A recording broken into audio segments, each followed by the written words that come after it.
Hi everyone, welcome to my channel Bhagya శ్రీషణ వేదిక. ఈ వీడియోలో just 50 rupees plaster of Paris use చేసి ముగ్గురు పిల్లలకైతే నేను ఇలాగా హ్యాండ్స్ అలానే కాళ్ళవైతే మౌల్డ్స్ చేశాను.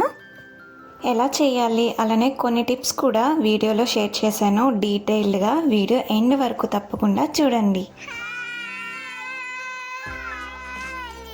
సాధ్వి హాయ్. ఈ మౌల్డ్స్ చేయడానికి మనకు కావాల్సినవి ఫస్ట్ అయితే మనకి గోధుమ పిండి ఉంటుంది కదా, సో వీట్ ఫ్లోర్, అది కూడా ఫైన్గా ఉన్న వీట్ ఫ్లోర్ అయితే తీసుకోవాలి.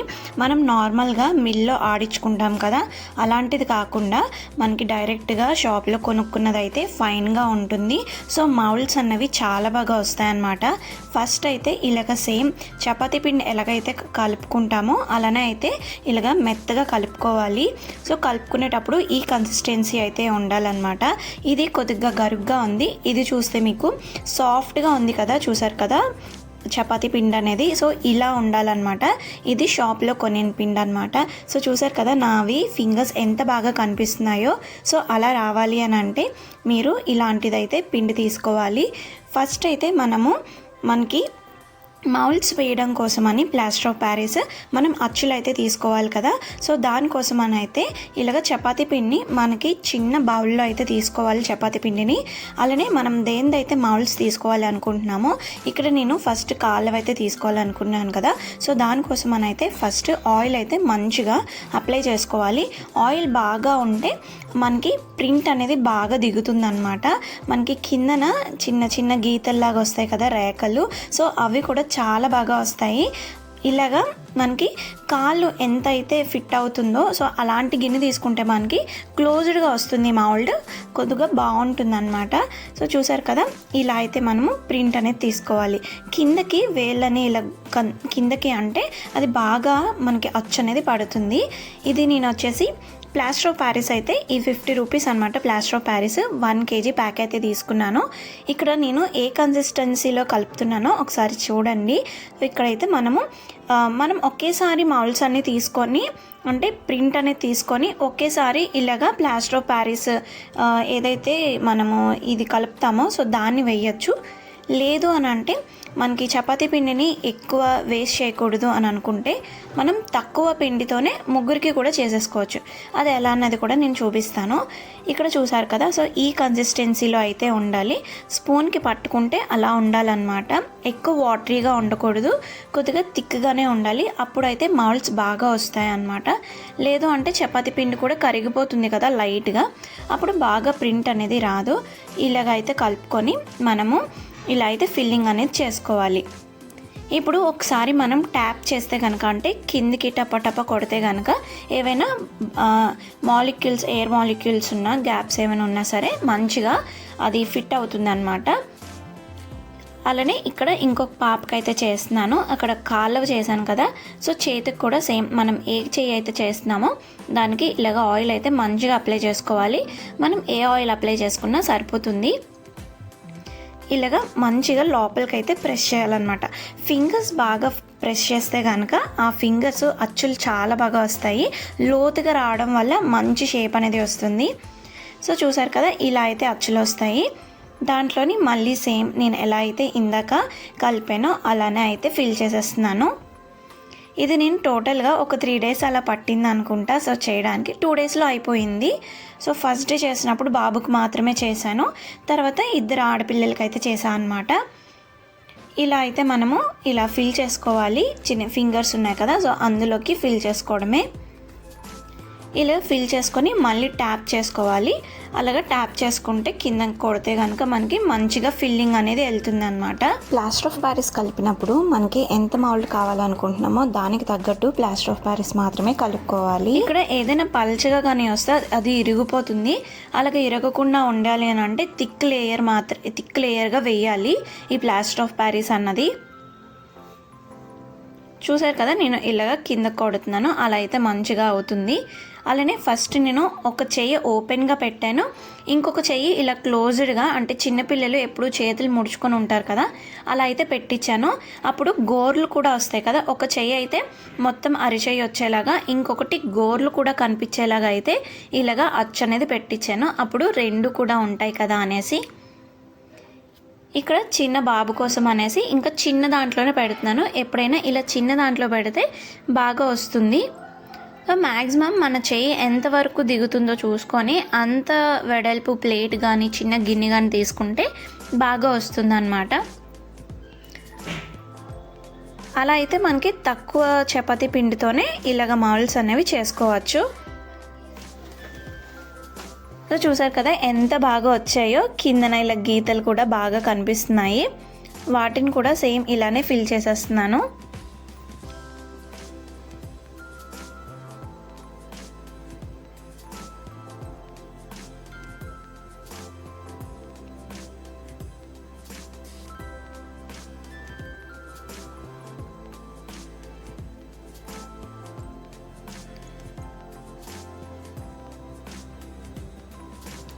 ఇవి చూడడానికి చాలా ముద్దుగా చాలా చాలా బాగుంటాయి కదా. చిన్నప్పుడు చేయించుకున్నవి చిన్నగా ఉంటాయి కాబట్టి ఇవి చాలా గుర్తుగా ఉంటాయి.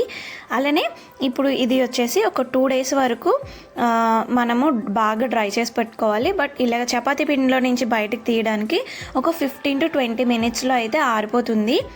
అప్పుడు ఇలా అయితే ఓపెన్ చేసుకోవచ్చు అనమాట, తీసేయచ్చు మొత్తం మౌల్డ్ అనేది. ఇది స్టార్టింగ్లో చేసిందనమాట, సో అందుకోసమని ఇలా సైడ్ నుంచి తీసాను. బట్ ఒక ట్రిక్ ఉంది, దాంతో చాలా ఈజీగా అయితే మనము ఈ మౌల్డ్ అనేది రిమూవ్ చేసేసుకోవచ్చు.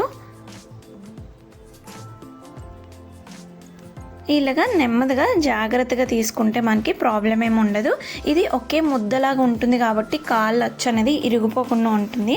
అదే హ్యాండ్ అయితే మాత్రం వేళ్ళతో కనుక ఉంటే జాగ్రత్తగా తీయాలి, లేదు అని అంటే ఆ వేళ్ళవి ఇరిగిపోతాయి. పల్చగా కానీ మనము ఈ ప్లాస్టర్ ఆఫ్ ప్యారిస్ది ఇలా ముద్దగాని వేస్తే, చూసారు కదా, సో ఇలా అయితే వచ్చిందనమాట.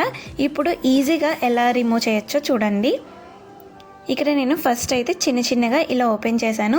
2 చేతులతోని ఇలా మధ్యలోకి ప్రెస్ చేస్తున్నాను.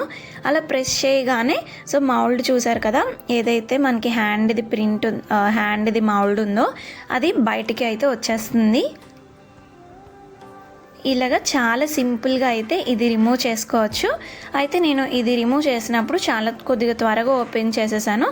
అలా కాకుండా 20 minutes అయినా మినిమం ఉంచితే కనుక చాలా బాగా వస్తుంది. మరి దీనికి కూడా చూసారు కదా, ఇక్కడ మనకి నెయిల్స్ అవన్నీ కూడా బాగా వచ్చాయి. ఇవి ఒక 2 days మాత్రం బాగా ఆరాలి. అయితే మళ్ళీ మనం ఎలాగా ఈ చపాతీ పిండిని రీయూజ్ చేసుకోవచ్చు అని అంటే, ఏదైతే చపాతీ పిండి ఇక్కడ కనిపిస్తుందో అది నేను కవర్లోని ముందు రోజు ఫ్రిడ్జ్లో పెట్టేశాను. ఆ నెక్స్ట్ డే తీసినప్పుడు సేమ్ ఇలానే ఉంది.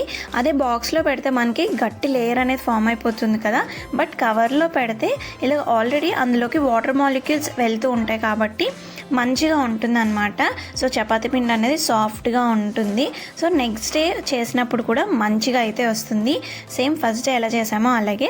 సో ఇలా అయితే మనము చపాతీ పిండిని స్టోర్ చేసుకొని ఇలాగా మళ్ళీ రీయూజ్ చేయొచ్చు. ఇక్కడ చపాతీ పిండి కూడా ఒక 1 kg చపాతీ పిండి అయితే యూజ్ చేయొచ్చు. మనము లూజ్ చపాతీ పిండి అయితే తక్కువ కాస్టే ఉంటుంది కదా, అరౌండ్ 40 to 50 రూపీస్ అలా ఉంటుంది. సో దాంతోనే మనము 3 పిల్లలకి చేయొచ్చు, ఎందుకంటే మళ్ళీ తీసి మళ్ళీ వాడతాం కాబట్టి. సో చేసినప్పుడు చాలా బాగా వస్తాయి. నేనైతే ఎవరు చిన్న పిల్లలు ఉన్నా సరే వాళ్ళందరికీ చెప్తాను, ఇలా చేసి పెట్టండి బాగుంటాయి అని. నేనైతే మా ధ్రువుకి 17 days ఉన్నప్పుడే 17 days బేబీగా ఉన్నప్పుడే ఈ మౌల్డ్స్ అయితే చేశాను. ఎంత బాగా వచ్చాయో. అప్పుడు బాగా చిన్నగా ఉంటాయి కదా చేతులు, చాలా బాగా వస్తాయి. ఇవి 2 days బాగా ఆరిన తర్వాత మనకి సౌండ్ వస్తుంది, టప్ కొడితే చిన్నగా సౌండ్ వస్తుంది అనమాట. సో బాగా ఆరాయి అనేసి అప్పుడు మనము ఇలాగ షార్ప్గా ఉన్న నైఫ్ కానీ, లేదు అని అంటే పెన్ నైఫ్ ఉంటుంది కదా, సో పేపర్ కట్ చేసే పెన్ నైఫ్ అలాగా. సో వాటిని కూడా యూజ్ చేసి ఇలాగా మంచిగా ఎలా అయితే మనకి హ్యాండ్ షేప్ అనేది ఉందో, సో మధ్యలో ఇలాగా ప్లాస్టర్ ఆఫ్ ప్యారిస్ అనేది అతికిపోయి ఉన్నది కదా ఫింగర్స్ మధ్యలో, అవంతా కూడా ఇలాగా నెమ్మదిగా అయితే కట్ చేసుకుంటూ రావాలి, చిన్నగా చెక్కుంటూ. అప్పుడు షేప్ అనేది చాలా బాగా వస్తుంది. ఇలాగ షార్ప్గా ఉన్న నైఫ్ ఉంటే సరిపోతుంది. సో చూసారు కదా, అలానే ఇక్కడ ఏదైతే చేతికి ఫింగర్స్కి మధ్యలో ఇలా గ్యాప్స్ వచ్చాయో అవి గ్యాప్స్ బాగా కనిపించేలాగా నేను మొత్తం అంతా కూడా ఇలాగ చెక్కాను. చాలా బాగా వచ్చాయి. ఇది వచ్చేసి కాళ్ళదన్నమాట. సో చూసారు కదా, చాకుతో చేసినప్పుడు నైఫ్తో చేసినప్పుడు ఎలా వచ్చిందో, ఇది వచ్చేసి పెన్ నైఫ్. సో పెన్ నైఫ్తో ఎంత బాగా వస్తుందో చూసారు కదా, చాలా షార్ప్గా ఉంటుంది కాబట్టి చాలా బాగా ఇలాగైతే మనము కార్వ్ చేయొచ్చు అన్నమాట.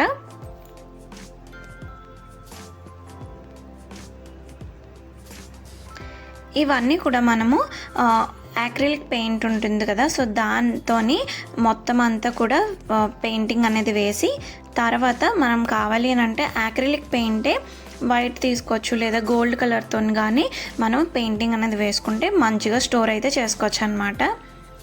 ఇక్కడ నేను కాళ్ళకి ఏవైతే వేళ్ళు ఉన్నాయి కదా అక్కడ అవన్నీ కూడా మంచిగా షేప్ వచ్చేలాగా అయితే ఇలాగైతే కట్ చేస్తున్నాను. ఇది వచ్చేసి ముందు రోజే చేశాను. సో 1 డే బిఫోర్ చేసింది ఇది. దీనికన్నా ముందు ఏదైతే నైఫ్తో చేశానో అవి 2 డేస్ ముందు చేసినవి.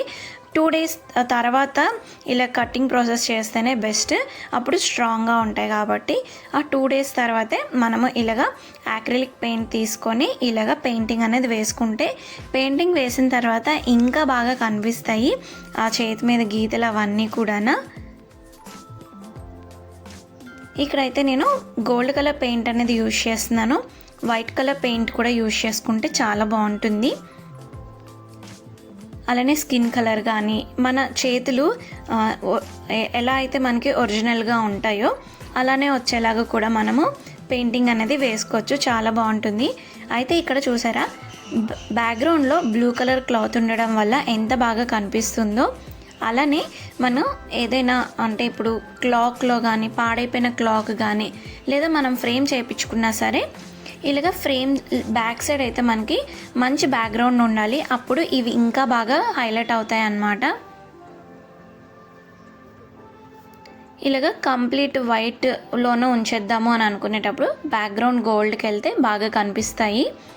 అలానే పిల్లలది ఈ హ్యాండ్స్ అవి పెట్టినప్పుడు వాళ్ళ ఫొటోస్ కూడా పక్కన యాడ్ చేస్తే చాలా చాలా బాగుంటాయి. ఇక్కడ చూసారు కదా, నేను ప్రతిదీ కూడా ఇలా ఫిల్లింగ్ అయితే చేసేస్తున్నాను, మంచిగా పెయింటింగ్ అనేది వేస్తున్నాను. దీనికి పెద్దగా వాటర్ అనేది పెట్టిన అవసరం లేదు, లైట్గా డైల్యూట్ చేస్తూ ఇలా పెయింటింగ్ అనేది వేసుకుంటే సరిపోతుంది. ఇది బాగా డ్రై అయిపోయి ఉన్నది కదా, సో పెయింటింగ్ని బాగా పీల్చుకుంటుంది అన్నమాట. అందుకోసమని కొద్దిగా వాటర్లో బ్రష్ ముంచుతూ పెయింటింగ్ వేస్తే కనుక బాగా అంటుకుంటుంది, అంటే ఎక్కువ పెయింట్ పట్టకుండా మంచిగా అవుతుందన్నమాట. సో చూసారు కదా, ఇలాగ పెయింటింగ్ వేసిన తర్వాత ఇలా ఉన్నాయి. సో మిగతా పిల్లలు అన్నమాట ఇవన్నీ కూడా. ఇది ఇంకా తీయాల్సి ఉంది. చూసారు కదా, చేతివి గోర్లు ఎంత బాగా వచ్చాయో, నాకైతే చాలా నచ్చాయి. బాగా చిన్నగా ఉండేటప్పుడు మనకి నెయిల్ షేప్ అన్నది రెక్టాంగిల్ షేప్లో వస్తాయి, స్ట్రైట్ రెక్టాంగిల్గా చాలా బాగుంటాయి. ధ్రువుకి అయితే చేసినప్పుడు చాలా బాగా వచ్చాయి అవి. ఇవన్నీ కూడా షేప్ చేసిన తర్వాత హ్యాండ్స్ వచ్చేసి ఇలా ఉన్నాయన్నమాట. నీకు కావాలా చిన్న బాబు ఇలాంటిది? అలా పట్టుకోకూడదు, ఇరిగిపోతే. అవి పట్టుకోకు, ఇగో ఇది పట్టుకో, ఇది చూడు, ఇలాంటిది కావాలా? ఇది వద్దు, ఇది వైట్, వైట్ కలర్ది కావాలా? సరే, ఇరిగిపోద్ది నాన్న, నీకు చేస్తానులే, నీకు చెయ్యాలి అలాంటిది. ఈ వీడియో మీకు యూస్ఫుల్గా ఉంది, అలానే నేను చెప్పిన టిప్స్ మీకు నచ్చినట్టయితే కమెంట్ సెక్షన్లో చెప్పడం మర్చిపోకండి.